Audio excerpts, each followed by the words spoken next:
Salam Media Sriwijaya. Semburan air bercampur lumpur setinggi lebih dari 20 meter membuat heboh warga Indralaya, Kabupaten Ogan Ilir, Sumatera Selatan, Sabtu tanggal 24 September tahun 2022.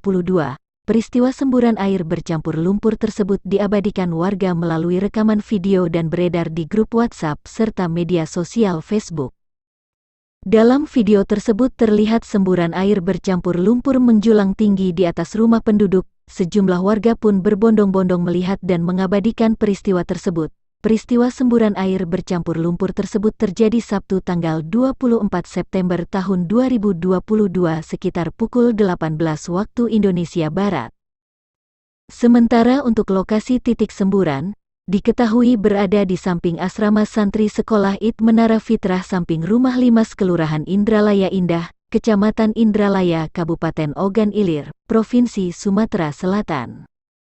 Peristiwa semburan air bercampur lumpur tersebut diduga terjadi dari titik pembuatan sumur bor di daerah tersebut. Untuk menghindari hal yang tak diinginkan, anggota BPBD Ogan Ilir, Polri, TNI, Damkar dibantu masyarakat setempat berjaga di lokasi semburan.